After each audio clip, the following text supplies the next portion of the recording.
Hey guys, আসসালামু আলাইকুম। আজকে তোমাদের সাথে শেয়ার করব এই নিকাব বানানোর টিউটোরিয়াল। সুন্দর নিকাবটি পরে আছি, এই নিকাবটি আজকে তোমাদেরকে বানিয়ে দেখাবো। সো চলো ভিডিওটা শুরু করা যাক। আমি প্রথমে এখানে কিছুটা টুকরা কাপড় নিয়ে নিয়েছি। এখানে টোটাল কতটুকু কাপড় আছে সেটা আমার জানা নাই, যেহেতু এটা একটা টুকরা কাপড় ছিল। অনেক দিন ধরে আমাদের ঘরে ঘোরাঘুরি করছিল কাপড়টা, তো ভাবলাম এটা দিয়ে একটা নিকাব তৈরি করা যাক। আমরা কাপড়টিকে ভালোভাবে মেলে নিব। ওটিকে ভালোভাবে মেলে নিয়ে এরপরে আমরা নিকাবের মাপটি নিয়ে নিব। এখানে কিন্তু ডাবল নিকাব করব না, এটা হচ্ছে সিঙ্গেল নিকাব। নিকাবটি শুধু এক পার্টে থাকবে, সেটা হচ্ছে সামনের পার্ট। এখন আমরা মাপ নিব। নিকাবটির চওড়া হচ্ছে 13 ইঞ্চি, তো 13 ইঞ্চিতে দাগ দিয়ে নিচ্ছি। 13 ইঞ্চিতে দাগ দেওয়া হয়ে গেলে এই যে এই পাশে দেখুন কিছুটা কাপড় এখানে বাঁকা আছে, এই বাঁকা কাপড়টিকে আমি একদম ফিতা টান দিয়ে সোজাসুজি করে একটা দাগ দিয়ে নিব, যাতে এটা সোজা হয়ে যায়।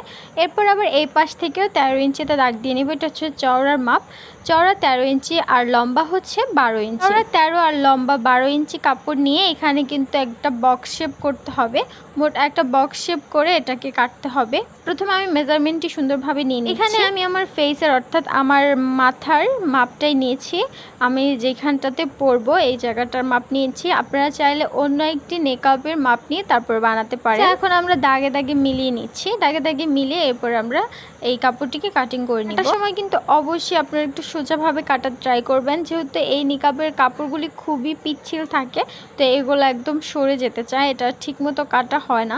তো আপনারা প্লিজ একটু খেয়াল করে এটাকে সুন্দর করে কাটবেন, না হলে কিন্তু চারপাশের সেলাইগুলো একদম নষ্ট হয়ে যাবে। গাইস, আমি কিন্তু অনেক দিন ধরে লং ভিডিও আপলোড করতে পারছি না, কারণ হচ্ছে আমার ক্যামেরা স্ট্যান্ডটা একদম নষ্ট হয়ে গেছে। আমার ক্যামেরা স্ট্যান্ডটা হুট করে ভেঙে গেছে, ওইখানে ফোন রাখাই যায় না, তাহলে ঠাস করে পড়ে যায়। এখন আর কি করার, অনেক দিন হয়ে গেছে কোনো ভিডিও মেক করি না। তো আজকে আমি অনেক বুদ্ধি খাটিয়ে একটি ক্যামেরা স্ট্যান্ড তৈরি করেছি, এরপর আমি এই ভিডিওটা মেক করতেছি। কথা বলতে বলতে কাপড়টি আমার কাটা একদম হয়ে গেছে। এখন এটা হচ্ছে চারপাশে এভাবে একটু বটা দিয়ে সেলাই দিয়ে দিতে হবে চারপাশে। এখন নিয়ে নিচ্ছি নিকাপের উপরের পার্ট। উপরের পার্টটা যেই মাথার উপরে যে ক্যাপ টাইপের থাকে ওইটা বানিয়ে নিব। ওইটা হচ্ছে প্রথমে ভাঁজ দিয়ে 2 পার্ট করে নিব। এরপরে লম্বা নিচ্ছি হচ্ছে এখানে 13 ইঞ্চি, লম্বা 13 ইঞ্চি আর চওড়া নিয়েছিলাম 2.5 ইঞ্চি মেবি। তো এখন আমরা এই কাপড়টিকেও কেটে নিব। কাপড়টির চওড়ার 2 পাশে লম্বা 2 পাশে কিন্তু 2টা ফিতা অ্যাটাচ করা লাগবে। এটা চারপাশ দিয়ে ঘুরিয়ে ঘুরিয়ে সেলাইটা দিতে হবে।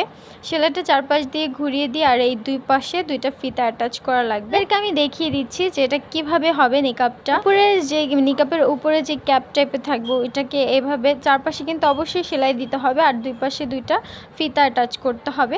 আর এটা হচ্ছে নিচের পার্ট, এটাও কিন্তু চারপাশে সেলাই দিয়ে এই 2 সাইডে 2টা ফিতা দিয়ে আটকিয়ে দিতে হবে। 2 সাইডে 2টা ফিতা দিতে পারেন, আবার আপনারা চাইলে 4টাও দিতে পারেন। এখানে মুখ অনুযায়ী আপনাদের চোখের এই চওড়াটা কতটুকু এইটা মেজারমেন্ট করে এরপরে এই মাপটা নেবেন। আমরা ফিতার জন্য কাপড় কেটে নিয়েছি। এখানে এই চিকন করে 2টা ফিতার জন্য 2টা কাপড় লাগবে। এখন আমি আমার নিকাপের ফাইনাল লুক আপনাদেরকে দেখাবো। গাইস দেখুন, আমার এই নিকাপটি একদম কমপ্লিট হয়ে গেছে। নিকাপের 2 পাশে 2টা ফিতা দিয়েছি আমি, আর এই একদম কর্নারে কিন্তু আমি চাপ সেলাই দিয়ে দিয়েছি। এখানে কোনো ফিতা অ্যাটাচ করিনি। আমার কাছে খুবই ঝামেলা মনে হয়, তাই আমি এই 2 পাশে সেলাই দিয়ে দিয়েছি। আর এইখানে হচ্ছে ফিতাটা আমি মাঝ বরাবর দিয়েছি। এই ফিতাটা কিন্তু অবশ্যই মাঝ বরাবর দিবেন, না হলে কিন্তু এই নিকাবটা পরে একদমই আরাম পাবেন না। তো আমি এই নিকাবটিকে ট্রায়াল দিয়ে দেখাচ্ছি যে কেমন হয়েছে, এটা পরলে কেমন লাগবে দেখতে। হ্যাঁ, এটা কিন্তু অবশ্যই আপনারা বাসায় ট্রাই করবেন। আর নিকাবটি পরে আমাকে কেমন লাগছিল অবশ্যই কমেন্ট করে জানাবেন। আমার কাছে কিন্তু খুবই ভালো লেগেছে, মাশাআল্লাহ অনেক বেশি সুন্দর হয়েছে। আমার চ্যানেলটিকে সাবস্ক্রাইব করে দিবেন। আজকে ভিডিওটা এই পর্যন্তই ছিল। ভালো লাগলে ভিডিওতে একটি লাইক করে দিবেন। আল্লাহ হাফেজ।